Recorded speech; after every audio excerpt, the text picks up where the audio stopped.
नमो तस्सा भगवतो अरहतो। नमो बुद्धाय। मैं आरपी सिंह आप सभी का हार्दिक स्वागत करता हूं हमारे बहुत ही खास और विशेष कार्यक्रम धम्मदीप में।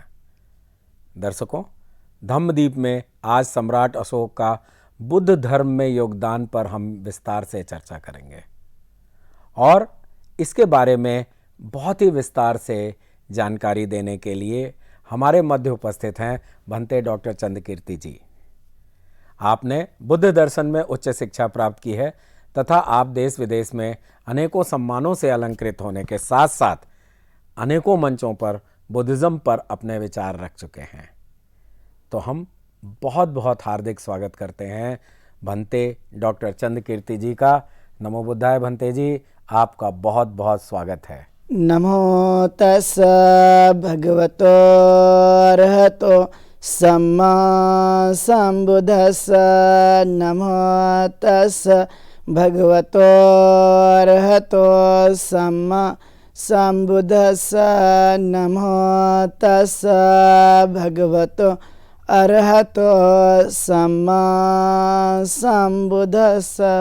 भंते जी, आपने हमारे दर्शकों को तथा हमें अपना आशीर्वाद दिया और उन्हें एक नई राह दिखाने के राह पर ले गए। अब हम अपने मुख्य विषय पर आते हैं। भंते जी, आज का हमारा मुख्य विषय है कि सम्राट अशोक का बुद्ध धर्म में योगदान के बारे में आप विस्तार पूर्वक बताएं। बहुत बहुत धन्यवाद आरपी सिंह जी। आज हम लोग इस धम्मदीप कार्यक्रम में विस्तार से चर्चा करेंगे सम्राट अशोक के बौद्ध धर्म में योगदान के संबंध में।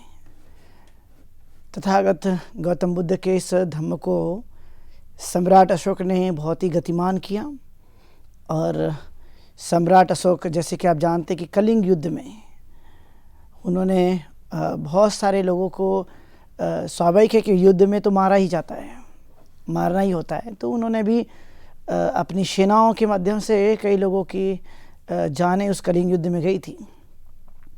लेकिन बाद में हम देखते कि सम्राट अशोक का जीवन बहुत ही धार्मिक बना, इसलिए उनको अशोक धम्मिक भी कहा जाता है, प्रियदर्शी सम्राट अशोक भी कहा जाता है, क्योंकि वो सबके प्रिय के रूप में साबित हुए जिन्होंने बहुत ही कल्याणकारी काम किया। और उनके इस कार्यों से आप जानते हैं कि स्वाभाविक तौर पे हमारा देश पूरी दुनिया में एक श्रेष्ठ देश कहलाया, जो सम्राट अशोक की अपनी एक देन है। और इसी के आधार पर एक श्रेष्ठ जीवन जीने के लिए, अच्छा जीवन जीने के लिए उन्होंने बड़े पैमाने पर इसे प्रेरित करने की कोशिश की। इसलिए तथागत गौतम बुद्ध के इस धम्म को उन्होंने बड़ा ही गतिमान किया और इसलिए सम्राट अशोक जो भिक्खु निग्रोध के माध्यम से जो उन्होंने परिवर्तन लाया था, वो उनके जीवन में काफ़ी एक श्रेष्ठ परिवर्तन आया। और जब उन्होंने काम करना शुरू किया तो तथागत गौतम बुद्ध के धम्मों को उन्होंने काफ़ी विस्तारित किया है। ये कोई साधारण नहीं है। तो वे अपने शासन काल के दौरान, क्योंकि वो एक राजा भी थे, राजा आप जानते कि एक बड़ा शक्तिशाली होता है, उनके पास सभी प्रकार की सुविधाएं होती हैं। और जब उनका धम्म में मन रम गया, धार्मिक हो गए, तो वह तथागत गौतम बुद्ध के इस धम्म को पूरी तरह से प्रचारित करना चाह रहे थे। उनको लगता था कि सभी लोगों ने धम्म का आचरण करना चाहिए और धम्म के आचरण से सभी लोग अच्छे होंगे। ये उनकी खासकर उस काल में कोशिश हुआ करती थी। और इसलिए वह अपनी स्वयं के जीवन में किस तरह से उन्होंने धम्म का अंगीकार किया, तो वह जगह जगह जाकर लोगों के जीवन में कैसे धम्म का जो भाव है वो आएगा, उसके लिए वो ज़्यादातर प्रयत्न करते थे। इसलिए इन्हें सम्राट कहा गया। राजा तो थे ही थे, ऐसे बहुत सारे राजा हुआ करते थे, लेकिन अशोक को ही एक सम्राट की संज्ञा दी गई और जो बहुत ही श्रेष्ठ काम तथागत गौतम बुद्ध के धम्म को आगे ले जाने में अशोक ने किया था। इसलिए यह परंपरा, यह संस्कृति, यह शिक्षा का विस्तारित करने का जो काम है वो अशोक ने किया। अशोक अधिकतर इसी बात पर जोर दिया करते थे। तो अशोक ने अपने समय काल में 4 स्थानों की यात्रा अनिवार्य की थी। जैसे आप देखते कि उनका जो जन्म स्थल है कपिलवस्तु, जो रहने वाले थे, लेकिन उनका जन्म हुआ था लुम्बिनी में, तो लुम्बिनी की उन्होंने यात्रा अनिवार्य कराया। उनको ज्ञान की प्राप्ति हुई बोध गया में, उसकी यात्रा उन्होंने अनिवार्य कराई। इसके बाद आप देखते हैं तो उन्होंने अपना जो पहला जो धम्मोपदेश किया था वह धम्मोपदेश सारनाथ में किया था। इसलिए सारनाथ की भी उन्होंने अनिवार्य यात्रा करने के लिए कहा था। इसके साथ साथ जो तथागत गौतम बुद्ध का महापरिनिर्वाण हुआ कुशीनारा, जो कुशीनगर के नाम से भी जाना जाता है, तो वहाँ की भी उन्होंने यात्रा अनिवार्य कराई थी। तो ऐसा तथागत गौतम बुद्ध के धम्म को हकीकत और एक प्रायोगिक तौर पर यदि कोई ज़मीन में उतारता हुआ दिखाई देता है तो हमें सम्राट अशोक का नाम उसमें सबसे अग्रणी है। उन्होंने बहुत काम किया। उनके कार्यों से ही तथागत गौतम बुद्ध का धम्म भारत से दूसरे देश में भी गतिमान हुआ और यह लगातार उन्होंने इसको काम करने की कोशिश की। एक बहुत अच्छी खास बात हमें देखने के लिए मिलती है, वो है सम्राट अशोक के बेटा और बेटी भिक्षुनी बन गए और भिक्षु बन गया। अर्थात यह धम्म के प्रचार के लिए चाहे तो वह अपने बेटे को राजा बना सकता है, अपनी बेटी को रानी बना सकता है। यानी देखा जाए तो वह कोई किसी भी प्रकार की कोई कमी नहीं थी, लेकिन इसके बावजूद भी उन्होंने अपने बेटा और बेटियों को भिक्षु भिक्षुनियाँ बनाया और उन्होंने श्रीलंका भेजा प्रचार प्रसार के लिए, ताकि श्रीलंका में भी बौद्ध धर्म का प्रचार प्रसार हो सके। इसका उन्होंने पूरा जो जोर देते हुए उसको अपने बेटा और बेटियों को तैयार करके उन्होंने वहाँ पर भेजा। यह एक महत्वपूर्ण बात हमें देखने के लिए मिलती है। इसी के साथ साथ देखेंगे तो उनके अपने शासनकाल में उन्होंने विश्वविद्यालय का निर्माण किया। उनकी खासियत थी, उन्होंने स्नानागार बनाया, उन्होंने अस्पताल बनाए। अधिकतर आपने देखा कि लोग अस्पताल मनुष्य के लिए बनाते हैं। सम्राट अशोक एक ऐसे राजा हुए जिन्होंने पशुओं के लिए भी अस्पताल का निर्माण किया। उनको लगता था कि जो लोग हैं वो अस्पताल में जाके ठीक होते, लेकिन पशु यदि बीमार हो जाते हैं तो उनके लिए भी वो अस्पताल खुलवा करके उनके भी स्वास्थ्य की उन्होंने चिंता की। उस काल में शराबबंदी लगाई गई, सारे मांसाहार के कत्ल खाने बंद कर दिए गए और बड़ी अच्छी तरह से उन्होंने धम्म को एक सही दिशा में लाने का काम किया। ये कोई साधारण नहीं है। आप देखेंगे कि उन्होंने अपने समय काल में 84,000 स्तूप चैत्य का निर्माण किया, लोगों के लिए बड़े बड़े सेंटर का निर्माण किया। साथ में उन्होंने स्तंभ बनाए, उन्होंने शिलालेख का निर्माण किया, उन्होंने लोगों के लिए छात्रावास बनाए, पढ़ने के लिए अच्छी व्यवस्था की और ख़ास करके संघ के प्रति उनकी अटूट श्रद्धा हुआ करती थी। भिक्षु संघ भिक्षुनी संघ के प्रति उनकी एक अटूट श्रद्धा हुआ करती थी, क्योंकि उनको लगता था कि ये धम्म का प्रचार प्रसार करने वाले लोग हैं, इसलिए उनका बहुत ही आदर किया करते थे। वह संघ के लिए चीवर दान देते थे, वे संघ के लिए औषधि का दान करते थे, भोजन की व्यवस्था कराते थे और अध्ययन की व्यवस्था कराते थे। यानी सम्राट अशोक पूरी तरह से आप जब देखेंगे तो एक महान काम हमें उनके माध्यम से होते हुए दिखाई देता है। ये कोई साधारण नहीं है, एक उनका उत्कृष्ट कार्य है और इस उत्कृष्ट कार्य के लिए ही पूरे संसार में उनको देवानाम पी अशोक ऐसा उनको नाम दिया गया, क्योंकि वह देवों में प्रिय, सभी श्रेष्ठ जनों में प्रिय अशोक, क्योंकि वह स्वाभाविक है कि वह उन्होंने अपना क्रूरता यानी युद्ध में जिससे हानि होती है युद्ध का रास्ता त्याग दिया और बुद्ध का रास्ता अपनाया। और जब उन्होंने बुद्ध का रास्ता अपनाया तो उनके जीवन काल को देखते हैं तो एक बड़ा लंबा ऐसा हमें समय देखने के लिए मिलता है, जहाँ पर एक बड़ी क्रांति जो है उस काल में होते हुए देखने के लिए मिलती है, जहाँ पे मनुष्य को एक सही स्थान दिया गया, प्राथमिकता दी गई जीने के लिए। और इसी के साथ साथ वो अपनी प्रजा की बड़ी मदद किया करते थे। उनको लगता था कि मेरी प्रजा किसी भी प्रकार से दुखी ना हो, मेरे इस प्रदेश में रहने वाले जो भी लोग होंगे सब लोगों को एक खुशी का माहौल मिलना चाहिए। इसलिए जो भी लोग धम्म का आचरण नहीं करते थे उनके लिए सम्राट अशोक ने अमात्य निर्माण किए थे, मंत्रीगण निर्माण किए, और वो उनका सख्त निर्देश था कि यदि लोग पालन नहीं करते हैं तो हमें उसको बताया जाए कि लोग पालन नहीं कर रहे हैं, पालन करने के लिए उन्हें प्रेरित किया जाएगा। उनको लगता था कि जो हानि होती है, जो संकट आता है, वह हमारे अपने अच्छे विचार न होने की वजह से आता है। इसलिए उन्होंने पूरी तरह से इसका ध्यान रखा और एक बड़ी चुनौती दी। हम जानते हैं कि पाटलिपुत्र में तीसरी संगति का आयोजन किया गया था, और ये तीसरी संगति में महामोगलीपुत्रतिश जो कि जिन्होंने अध्यक्षता की थी, और सम्राट अशोक के शासनकाल में ही हुआ था।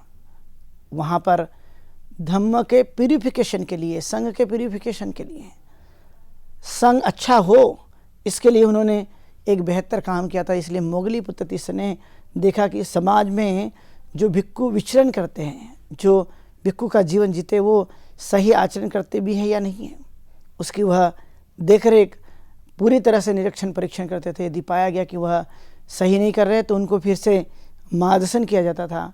उसके बाद भी यदि न माने तो सम्राट अशोक की घोषणा थी कि ऐसे लोगों को संघ से निकाल दिया जाए।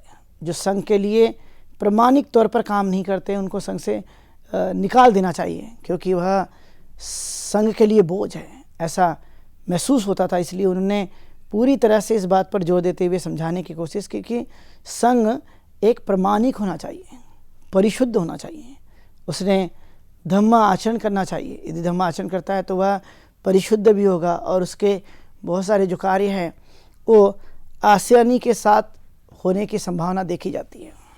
इसलिए तथागत गौतम बुद्ध के इस धम्म में लगातार एक ऐसी चीज़ें जो सम्राट अशोक के बाद हमें ज़्यादा फलती फूलती नज़र आती है। तीसरी संगति में जो अभिधम्म है उसकी रचना की गई, उसको सामने लाया गया, और परिशुद्ध करने के लिए संघ को, उनको लगता था कि जो भिक्खु सही मायने में काम नहीं करते हैं, जो करप्टेड है, जो बोगस है, ऐसे लोगों को संघ से निकाल देना चाहिए। उनकी ये प्रमुख धारणा रही है। इसलिए 60,000 लोगों के चीवर उतार करके उन्होंने उन्हें उपासक बना दिया, ग्रस्त बना दिया था, क्योंकि वो सही मार्गदर्शन कर सके, सही जीवन को जी सके। यदि नहीं करते तो वो अपने घर वापस लौट सकते हैं, इसके लिए कोई इसकी परवाह नहीं है। और ये काम उस काल में हमें बड़े पैमाने पर होते हुए देखने के लिए मिलते रहता है। इसलिए अशोक जो लगातार अपने प्रदेशों में दूर दराज तक, क्योंकि उनका साम्राज्य काफ़ी विशाल था, उन्होंने जो विहार निर्माण किए वो भी विशाल है, जो भी उन्होंने काम किया वो सब विशाल है। क्योंकि जब उन्होंने देखा कि धम्म को भी उन्होंने पत्थरों पे कुरेद दिया, धम्म लिपि जिसे कहते हैं, उसके माध्यम से, और जब वो प्रयास करना शुरू कर दिया तो उन्होंने देखा कि ये चीज़ें हमें कहीं ना कहीं स्वाभाविक तौर पर आने के लिए, आगे बढ़ने की दिशा में ये कहीं ना कहीं काम आती हैं। और इसलिए तथागत गौतम बुद्ध के इस धम्म को उन्होंने एक्चुअल में धरती पर लाने का बड़ा काम किया। वह है सम्राट अशोक, जो लगातार समाज के हित के लिए, उनके कल्याण के लिए, क्योंकि राजा हो तो धार्मिक हो, तो उन्होंने धार्मिक भाव को बड़ी अच्छी तरह से अपनाया। राजा भवतु धर्मिक हो, राजा धार्मिक होना चाहिए। यदि राजा धार्मिक है तो प्रजा भी धार्मिक होगी, और जब प्रजा धार्मिक होगी तो किसी प्रकार की हानि नहीं होगी। तो वह उनके शासनकाल में कई तरह की रोक लगाई गई, जिससे समाज एक संतुलित रूप में हमें देखने के लिए मिले। आप देखते होंगे कि कई जगह अभी भी हाहाकार मचा हुआ है, शोषण है, असमानताएं हैं, अभी भी महिला के साथ में गलत सलूक किया जाता है, और जब वो गलत सलूक किया जाता है तो स्वाभाविक है कि वो कैसे जीवन को जिएंगे। इसलिए तथागत गौतम बुद्ध के इस धम्म को उन्होंने प्रायोगिक तौर पर इम्प्लीमेंट करने के लिए ज़्यादातर बताने की कोशिश की, और इसलिए तीसरी संगति में ये सब जो निर्णय लिया गया उसके बाद हम देखते हैं कि उन्होंने विदेश में, भारत से विदेश में बौद्ध भिक्षु को प्रचार करने के लिए भेजा। वैसे 9 मिशनरीज थे, 9 धम्मदूत, जो जगह जगह जाकर के धम्म का प्रचार प्रसार करने का उन्होंने काम किया, और वो पूरी नई जगह थी। संग, मित्रा और महेंद्र श्रीलंका चले गए, सोन उत्तर और सोन जो उत्तर और सोन ऐसे कुल मिलाकर 2, ये दोनों ही स्वर्ण भूमि चले गए, जिसका नाम आज वर्तमान में देखेंगे तो थाईलैंड और म्यांमार, जो यह एरिया है यह उस समय का स्वर्ण भूमि कहलाता था। वहाँ पर ये धम्म प्रचार के लिए गए। कोई दक्षिण में गया, कोई उत्तर में गया, कोई हिमालय पर्वत के पास गया, कोई गुजरात चले गया, कोई महाराष्ट्र चले गया, कोई मध्य प्रांत चले गया, जहाँ पर उन्होंने जा करके ये 9 लोगों ने धम्म का प्रचार और प्रसार करने की कोशिश की। उनको लगता था कि यह एक ऐसा मार्ग जिसका प्रचार करने से लोगों को एक लाभ प्राप्त होगा, दृष्टिकोण यही है, और इससे हमारे जीवन काल में सुख की प्राप्ति हो सकती है। इसलिए पूरी तरह से इसका वो ध्यान रखते थे, पूरा ध्यान रखते हुए उस काम को करने की कोशिश किया। और उनको लगता था कि मेरे प्रदेश में जहाँ भिक्षु संघ निवास करता है वहाँ पर पूरी तरह से उनको सभी प्रकार के सहयोग दिया जाएगा। यही उनकी एक बलिष्ठ भावना थी। इसलिए उन्होंने इस काम को किया, यानी बड़ी बड़ी मोनास्ट्रियाँ निर्माण की, भिक्षु संघ को ध्यान दिया और कुछ स्तूप तैयार किए। तो आप देख सकते हैं कि सारनाथ का धम्मिक स्तूप जो सम्राट अशोक ने बनाया था, उसके साथ साथ बड़े स्तंभ थे, और उस स्तंभ के आधार पे उन्होंने अपने प्रतीकों को इस्टाब्लिश करने का काम किया। और जब वो इस्टाब्लिश हो गए तो आप देख सकते हैं कि किस तरह से तथागत गौतम बुद्ध के इस कार्य ने अपनी बड़ी विरासत को तैयार करने का काम किया। तथागत के इस धम्म को एक्चुअल में सही दिशा में सम्राट अशोक ने बढ़ाया, और वह पूरी तरह से अच्छी तरह से जान करके बढ़ाया। आप देख सकते लुम्बिनी में भी वहाँ पर विहार तैयार किया गया, स्तंभ तैयार किया गया, अशोक स्तंभ तैयार किए, जहाँ पे इन स्तंभों में आप देख सकते हैं कई सारे प्रतीक हैं। जैसे आप सिंह को देख सकते हैं, सिंह वीरता का प्रतीक है। उनको लगता था कि हमारे जितने भी बौद्ध भिक्षु भिक्षुनियाँ, उपासक उपासिकाएँ हैं जो सही मायने में धम्म का आचरण करते हुए सब के सब वीर है, सिंह के समान है।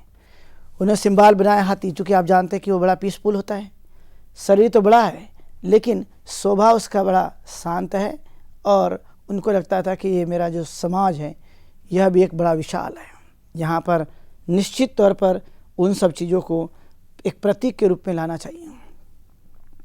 आप देखते होंगे उन्होंने बोधगया में, उन्होंने राजगृह में, उन्होंने वैशाली में, उन्होंने सारनाथ में, लुम्बिनी में, कुशीनारा में, सब जगह उन्होंने विहार क्षेत्रों का निर्माण किया। ये कोई साधारण बात नहीं। 84,000 का निर्माण करना, यह एक श्रेष्ठ बात हमें देखने के लिए मिलती है, क्योंकि 84,000 वही कर सकता है जो व्यक्ति सही मायने में धम्म के आचरण करने में लीन है या उसके प्रचार करने में लीन है। तब तक जो है वो चीज़ें देखी नहीं जा सकती। इसलिए इस चीज़ को हम बड़ी बारीकी से और अध्ययन के दृष्टिकोण से समझने की कोशिश करें। इसलिए तीसरी संगति जो कि सम्राट अशोक के शासनकाल में हुई थी, उन्होंने सारा वहाँ पर लगने वाला जो कुछ भी सामग्रियाँ हैं, खाद्य पदार्थ है, जो भी लगता है, उन्होंने उस काम को करने के लिए प्रोवाइड किया था। और ये सतत गति के साथ में चलने वाली एक बड़ी प्रक्रिया जो हमें उस काल में देखने के लिए मिलती है, सम्राट अशोक के काल में। सम्राट अशोक जो लगातार धर्म के प्रचार प्रसार करने में लगे रहते थे, उनको लगता था कि इससे बड़ा काम इस संसार में नहीं है। और उन्होंने चाहे श्रावस्ती हो, जहाँ पे तथागत गौतम बुद्ध ने अपने जीवन के 25 वर्षावास व्यतीत किए, देशना दी, ऐसे भिक्षु को भी कहीं ना कहीं